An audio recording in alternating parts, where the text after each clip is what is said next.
Hello friends, इस video में हम लीड कोड बाईवीकली कॉन्टेस्ट 97 की फोर्थ प्रॉब्लम डिस्कस करेंगे। प्रॉब्लम का नाम है disconnect path in a binary matrix by at most one flip और कैटेगरी है मीडियम। इस प्रॉब्लम में आपको एक मैट्रिक्स दिया हुआ है 0 और 1 का। आपको स्टार्टिंग पोजीशन से 0,0 से लास्ट पोजीशन m-1, n-1 तक जाना है। जाने के बाद क्या क्या है, आप या तो डाउन जा सकते हो या राइट जा सकते हो। केवल वन पाथ, 0 को आप ब्लॉक मान सकते हो कि आप 0 वाले सेल में ट्रैवर्स नहीं कर सकते। केवल 1 वाले सेल्स में आप ट्रैवर्स कर सकते हो और या तो आप डाउन जा सकते हो या फिर आप राइट जा सकते हो। इस तरह से आपका 0 से m-1 n-1 तक पाथ एग्जिस्ट करेगा। आपको क्या करना है, इस पाथ को ब्लॉक करने की कोशिश करनी है। आप कैसे ब्लॉक कर सकते हो? आप किसी भी एक 1 को फ्लिप कर सकते हो। बेसिकली 1 को 0 बना सकते हो या 0 को 1 बना सकते हो। आप किसी भी एक बिट को फ्लिप कर सकते हो और अगर ऐसा करने से आप इस पाथ को ब्लॉक कर पाए कि आपका स्टार्टिंग से एंड तक पहुंचने का कोई पाथ ना बचे, तो आपको ट्रू रिटर्न करना है। और आप ऐसा ना कर पाए तो आपको फॉल्स रिटर्न करना है। जैसे अगर हम ये वाला एग्जांपल देखें, इसमें अगर हम ये वाले बिट को 0 कर दें तो हम डाउन और राइट इस तरह से मूव करके कभी भी यहाँ पर पहुँच नहीं पाएंगे, क्योंकि यहाँ से हमारा यहाँ पर ब्लॉक हो जाएगा और यहाँ से हमारा 0 है, यहाँ से कोई रास्ता है नहीं, तो हम नहीं पहुँच पाएंगे। तो इस केस में हमें क्या रिटर्न करना है? ट्रू। लेकिन अगर हमारा एग्जाम्पल इस तरह का होता, इसमें हमारे पास क्या है, यहाँ से इस तरह से हम जा सकते हैं या फिर हम इस तरह से जा सकते हैं। तो हम किसी भी बिट को फ्लिप कर दें तो भी हम क्या है, पाथ को ब्लॉक नहीं कर पाएंगे। क्यों? क्योंकि इसके पास मल्टीपल पाथ है। एक पाथ यहाँ से जा रहा है, एक पाथ यहाँ से जा रहा है। मैं अगर इस बिट को 0 करूँगा तो ये इस पाथ से चला जाएगा, अगर इस बिट को 0 करूँगा तो ये यहाँ से चला जाएगा। और मैं कर क्या सकता हूँ, केवल एक ही बिट को फ्लिप कर सकता हूँ, तो ये यहाँ पर पहुँच जाएगा। तो इन्हीं दो एग्जाम्पल से हम इस प्रॉब्लम की अप्रोच देख सकते हैं। हमारे पास इस प्रॉब्लम में क्या था, केवल सिंगल पाथ था जाने का, केवल सिंगल पाथ था जाने का। तो हमने क्या किया, इस 1 को 0 बनाकर उसको ब्लॉक कर दिया। अगर मैं इसको भी 0 बनाता तो भी चल जाता, या फिर इसको 0 बनाता तो भी चल जाता। जब मेरे पास सिंगल पाथ होता है तो मैं उसको ब्लॉक कर सकता हूँ। लेकिन जैसे मेरा ये केस था, इसमें मेरे पास क्या थे, मल्टीपल पाथ से, तो मल्टीपल पाथ के केस में मैं इसको ब्लॉक नहीं कर पाऊंगा।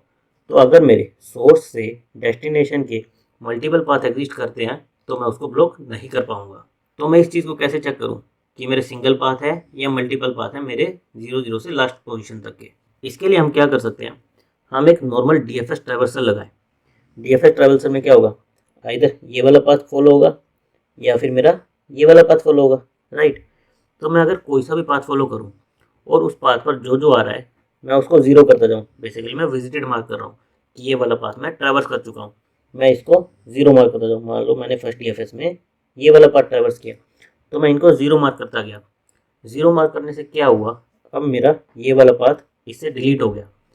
अब इसके बाद भी अगर एक और पाथ एग्जिस्ट करता है, जैसे हमारे इस केस में ये वाला पाथ एग्जिस्ट करता है, अगर इसके बाद भी एक और पाथ एग्जिस्ट करता है और मैं डेस्टिनेशन में पहुंच पा रहा हूं, तो इसका मतलब है मेरे मल्टीपल पाथ एग्जिस्ट करते हैं। और अगर इन सबको 0 बनाने के बाद मेरा कोई पाथ एग्जिस्ट नहीं कर रहा, मैं डेस्टिनेशन पर नहीं पहुंच पा रहा, तो इसका मतलब है कि मेरा केवल एक ही पाथ एग्जिस्ट करता है। तो उस केस में मुझे क्या रिटर्न करना है? ट्रू।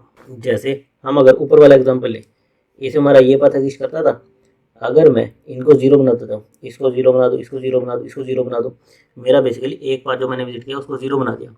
उसके बाद अगर मैं यहाँ से ट्रैवर्स करने की कोशिश करूँगा तो मेरा पाथ आएगा ही नहीं, मैं डेस्टिनेशन पर पहुँच ही नहीं पाऊँगा। इसका क्या मतलब हुआ कि मेरा केवल एक ही पाथ एग्जिस्ट करता था। और इस केस में मुझे क्या रिटर्न करना है? ट्रू, कि यस मैं इसे ब्लॉक कर सकता हूँ। और इस केस में क्या होगा, मल्टीपल पाथ है तो मैं इसे ब्लॉक नहीं कर सकता, तो मुझे फॉल्स रिटर्न करना है। तो यही हमारी अप्रोच रहेगी। हम DFS रन करेंगे, जो भी हमारा फर्स्ट पाथ आएगा उसको विजिट मार्क कर देंगे, फिर से DFS रन करेंगे, फिर से हम डेस्टिनेशन में पहुंच पा रहे हैं तो हम फॉल्स रिटर्न कर देंगे, नहीं पहुंच पा रहे तो हम ट्रू रिटर्न कर देंगे। तो एक बार इसका कोड देख लेते हैं। यहाँ पर हमें क्या दिया हुआ है, is possible to cut path, ये फंक्शन दिया हुआ है जिसके अंदर हमें क्या दिया हुआ है, ग्रिड दी हुई है, 0 और 1 की ग्रिड दी हुई है। हमने सबसे पहले क्या किया, इस ग्रिड का N और M यानी रो और कॉलम निकाले कि कितने साइज की ये ग्रिड है। फिर हमें क्या करना था, हमें DFS चलाना था, जिसमें हम क्या करेंगे, अगर हमारा पाथ है तो हम उसे विजिटेड मार्क कर देंगे। अगर मान लो मेरा पहला ही पाथ 0 0 से एक भी पाथ एग्जिस्ट ही नहीं करता, तो उस केस में क्या हो जाएगा मेरा बाय डिफ़ॉल्ट ट्रू, कि मैं उसे ब्लॉक कर ही सकता हूँ। तो इसीलिए अगर मेरा पहला DFS ही फॉल्स रिटर्न कर गया कि मेरा 0 0 से लास्ट तक कोई पाथ नहीं है, तो मैं ट्रू रिटर्न कर दूँ। अगर मेरा कोई पाथ एग्जिस्ट करता है तो उस केस में मुझे क्या करना था, इस DFS के अंदर मैं उस पाथ को विजिटेड मार्क कर दूंगा और मैं फिर से DFS रन करूंगा। अगर इस केस में मेरा पाथ एग्जिस्ट किया तो मैं क्या हुआ कि मल्टीपल पाथ एग्जिस्ट करते हैं, उस केस में मैं करूँगा फॉल्स रिटर्न, अदरवाइज ट्रू। अब हम देख लेते हैं इस DFS को कि हम DFS के अंदर विजिटेड कैसे मार्क कर रहे हैं। तो ये है हमारा DFS फंक्शन, जिसमें हमारा x क्या है, करंट x और y, nm क्या है, हमारे ग्रिड की साइज, और हमने ग्रिड को पास किया है। हम पूरा स्टैंडर्ड ही DFS लगाएंगे, केवल एक्स्ट्रा क्या लगाएंगे कि जो हम पास विजिट कर रहे हैं उसको विजिटेड मार्क करेंगे। सबसे पहले हम क्या देख रहे हैं कि हम डेस्टिनेशन पर पहुंच गए या नहीं पहुंचे। अगर हम डेस्टिनेशन पर पहुंच गए तो यहीं से ट्रू रिटर्न कर दें कि पाथ है। उसके बाद हम क्या करते हैं, विजिटेड मार्क करने के लिए हम इस ग्रिड के एलिमेंट को 0 बना देते हैं। इससे क्या हो रहा है, हमें एक एक्स्ट्रा विजिटेड एरे मेंटेन करने की जरूरत नहीं पड़ रही। हमें जो ग्रिड दिया हुआ है हम इसी का यूज़ कर ले रहे हैं, हम इसी के एलिमेंट को 0 बना दे रहे हैं। 0 का मतलब क्या हुआ कि मैं उस पर अब ट्रैवर्स नहीं कर सकता, तो ये इनडायरेक्टली विजिटेड का काम करेगा। उसके बाद DFS में हमें क्या करना होता था, जिन जिन डायरेक्शन में हम जा सकते हैं और वहाँ पर अगर जाने का रास्ता है तो हमें वहाँ पर जाना होता है। तो हमने वही लूप चलाया। हम कहाँ जा सकते थे, या तो डाउन या फिर राइट। इसके लिए हमने क्या लिया, दो डायरेक्शन ले ली। पहली वाली डायरेक्शन है मेरी डाउन की, दूसरी वाली डायरेक्शन है मेरी राइट की।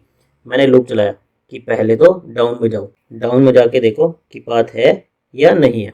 उससे पहले हमें क्या चेक करना होता था कि जो हमारी डाउन डायरेक्शन है वो विद इन ग्रिड बाउंड्री है या नहीं है। उसके लिए हमने क्या लिखा है, इज सेफ फंक्शन, जिसमें हम क्या चेक करें कि वो हमारा एक्स कोऑर्डिनेट भी 0 रेंज के बीच में हो और वाई कोऑर्डिनेट भी हमारी कॉलम की रेंज के विद इन हो। अगर वो आउटसाइड बाउंड्री है तो हम उस डायरेक्शन में नहीं जाएंगे। अगर वो इन बाउंड्री है तो हमें क्या चेक करना है कि वहाँ पर 1 होना चाहिए। 1 है तभी हम वहाँ पर जा सकते हैं। तो हमने ये भी चेक किया कि विद इन बाउंड्री है और ग्रिड पर 1 है, तो हम क्या करें, उस डायरेक्शन में जाएं और वहाँ से DFS लगा दें। अगर किसी भी पॉइंट पर ये DFS ट्रू रिटर्न करें तो हम यहीं से ट्रू रिटर्न करें, ताकि बैक प्रोपागेट होते हुए वो हमारे यहाँ पर ट्रू रिटर्न कर दें। अगर हमारा ये पूरा लूप चलने के बाद कहीं से भी ट्रू रिटर्न नहीं हुआ तो इसका मतलब क्या हुआ कि हम कभी डेस्टिनेशन पर पहुँचे ही नहीं। तो उस केस में हमें क्या रिटर्न करना है, फॉल्स, कि हमारा कोई पाथ नहीं है। तो हमने यहाँ से फॉल्स रिटर्न कर दिया। तो इस तरह से हमने क्या किया, दो DFS लगाए। पहले DFS में हमने क्या किया, जो पाथ हम ट्रैवर्स कर रहे थे वहाँ पर हमने विजिटेड मार्क कर दिया। और फिर दूसरे DFS में हमें क्या किया, अगर हमारा पाथ एग्जिस्ट कर रहा है इसका मतलब मल्टीपल पाथ्स हैं, तो हम इसको ब्लॉक नहीं कर सकते, अदरवाइज हम इसको ब्लॉक कर सकते हैं। इस सॉल्यूशन की हमारी टाइम कॉम्प्लेक्सिटी क्या होगी, हम सिंपली 2 बार DFS लगा रहे हैं, तो जो DFS की टाइम कॉम्प्लेक्सिटी और स्पेस कॉम्प्लेक्सिटी होती है वही इसकी टाइम कॉम्प्लेक्सिटी होगी। तो DFS की हमारी टाइम कॉम्प्लेक्सिटी जनरली क्या होती है, O ऑफ n, और स्पेस कॉम्प्लेक्सिटी भी क्या होती है, O ऑफ n।